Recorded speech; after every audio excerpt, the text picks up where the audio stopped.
안녕하세요. 더브레인 두뇌학습연구소 안양평촌센터 소장 문하진입니다. 오늘은요, 사회성이 부족한 친구들에 대해서 좀 말씀드리려고요. 저를 찾아오시는 부모님들께서는 간혹 이렇게 우리 아이가 학교의 생활에서 적응을 잘 못하고 친구들이 별로 없어요. 사회성이 떨어져요. 대인관계가 별로 좋은 것 같지 않아요. 이런 걱정으로 오시면서요, 그건 우리 아이가 좀 소심해서 그런 성향 때문에 그런 것 같아요. 라고 말씀을 많이 하세요.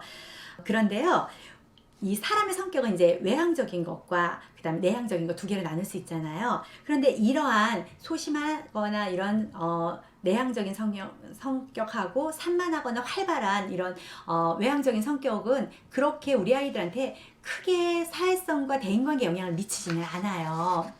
사회성과 대인관계에 가장 중요한 영향을 미치는 건요, 바로 자존감이라는 거예요. 자존감이 아주 중요하게 우리 아이들의 사회성을 만들어주기도 하고 또 없애주기도 하고 이런 역할을 하거든요. 그럼 이 자존감이라는 건 뭘까요? 자존감이라는 건요, 자기 기분에 대해서, 감정에 대해서 잘 읽고 그걸 존중할 줄 아는 자존중감이고요. 또 하나는 자기 존재감이에요.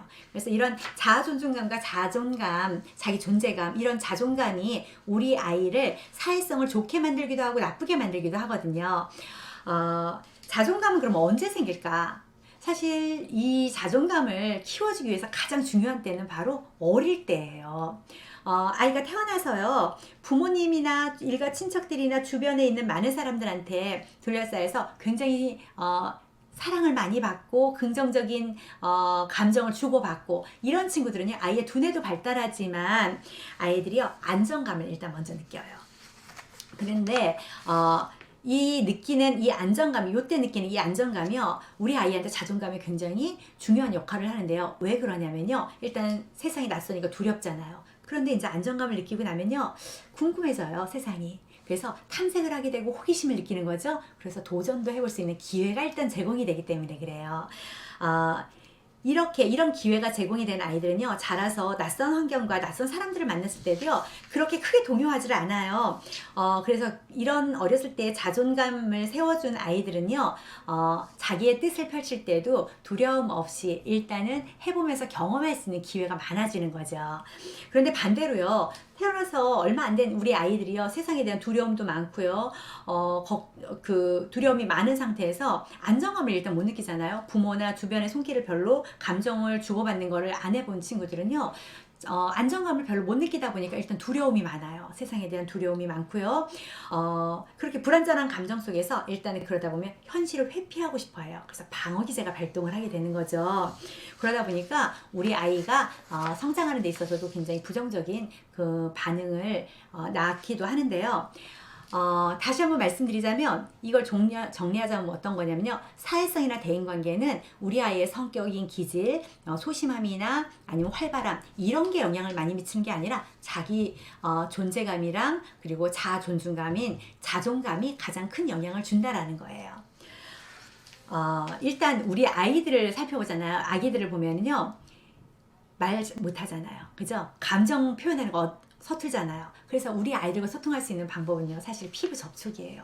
스킨십.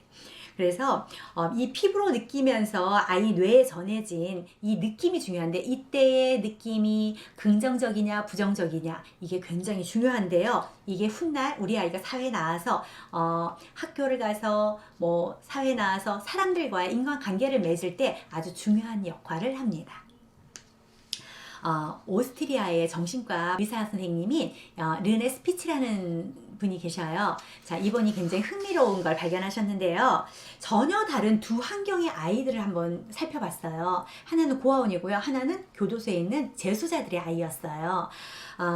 2살 이전에 있는 아이들을 살펴본 겁니다. 근데 이 고아원은요, 최상급의 환경을 제공을 해줘요. 아주 좋은 환경에서, 쾌적하고 좋은 환경에서 음식도 좋고요, 깨끗한 시설이고요, 영양가가 아주 많은 그런 음식을 제공하는 좋은 시설에서 아이들을 91명의 아이들을 가지고 보육을 하고 있었어요.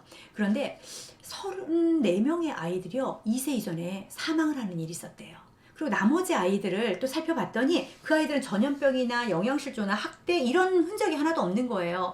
그런데 이 나머지 있는 아이들 보니까 체중이 별로 나가지가 않고요. 움직임도 별로 없었고요. 감정에 반응하는 그 소통하는 게 서투르고 그러다 보니까 표정이 별로 다양하지 않고 아이들의 표정의 변화가 별로 없었대요.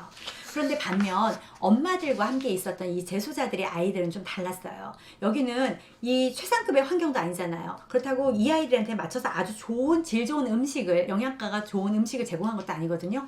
그런데도 불구하고 2살 이하의 어린 아이들이 사망한 아이가 한 명도 없었다는 거예요. 자, 여기에서 르네 스피치 박사가 다시 한번 생각을 한 게 있습니다. 왜 이런 일이 벌어졌을까? 이렇게 궁금증이 있었던 이 스피치 박사가 결론 내린 건 딱 하나예요. 결정적인 차이는 스킨십이었어요. 감정이 주고받을 때 아이들이 발달을 하거든요. 근데 이 스킨십을 함으로써 긍정적인 그런 감정이 주고받아진 거죠. 그러다 보니까 아이가 아까 말씀드렸듯이 자존감이 생긴 거고요. 자존감이 생기는 거죠. 보육원에서는요, 사람들의 손길도 적기 때문에 최소한의 스킨십만 아이들한테 허락이 된 거예요. 그러다 보니까 많은 발달을 하는 데는 아이들한테 부족함이 있었던 거예요. 즉, 자극이 많지 않았다는 거예요. 좋은 긍정적인 자극이. 그런데 재소자는요, 그 엄마뿐이 아니라 옆에 있는 분들도 같이 아이를 키우게 되잖아요. 그러면서 많은 접촉을 하다 보니까 우리 아이들한테 아주 좋은 긍정적인 경험을 많이 할 수 있도록 도와줬다는 거죠. 그래서 르네 스피치 박사가 결론을 내린 게 하나 있어요. 아이의 성장에 있어서는 아주 좋은 환경이라 해서 음식이라든지 아니면 쾌적한 환경, 이거보다 더 중요한 게 뭐냐면 사람과 사람이 교감하면서 살 닿으면서 느끼는 접촉이 더 많은 영향을 미친다. 이렇게 결론을 내렸습니다. 자, 아이의 피부는 제2의 두뇌라고도 하거든요. 바로 이렇게 하면서 아이가 발달을 하는 거예요. 피부를 접촉할 때 느끼는 이런 따뜻한 경험은요, 매일매일 다가오는 그런 낯설고 두려운 환경, 이런 거에서 일단은 아이들한테 안정감을 주게 되거든요. 이렇게 안정감을 느낀 아이는 세상에 대한 두려움이나 이런 거보다는 호기심 이런 게 더 많이 발동을 하고요. 도전을 해볼 수 있고요. 그러면서 아이들 더 많이 발달을 하게 되는데, 이러기 위해서는 아이가 자주 안아줘야 되고요. 눈을 마주치고 감정을 주고받아야 되고요. 쓰다듬는 것도 많이 해줘야 되고요. 이러면서 아이한테 일단 안정감을 줘야 되는 거예요. 그래서 이런 횟수가 많아지고 더 풍부해지고 이렇게 하다 보면 우리 아이들은요, 낯선 세상에 대한 두려움보다는 호기심이 더 많아질 거고요. 그러다 보면 자기 감정을 더 잘 표현할 수도 있는 아이로 성장할 수가 있어서 우리 아이들한테 굉장히 긍정적인 그런 결과를 낳을 수가 있는 거죠. 소심하거나 외향적인 그런 성격이 아니라 이제 제가 자존감이 더 중요한 역할을 한다 그랬잖아요. 사회성에는 다시 말해서 아주 소심하거나 산만한 이런 거는요, 대인관계에 영향을 미치는 게 아주 작다. 그러면 어떤 게 더 많이 그럼 영향을 미치느냐? 자존감이라고 말씀드렸어요. 자, 이 자존감은요, 자기 존중감과 자기 존재감 이런 거에서 오는데요. 이런 아이로, 자존감이 있는 아이로 먼저 키워주는 게 우리 아이의 사회성을 키우는 데는 더 우선순위에 자리한다라는 거를 우리 어머니들한테 오늘 말씀드리고 싶고요.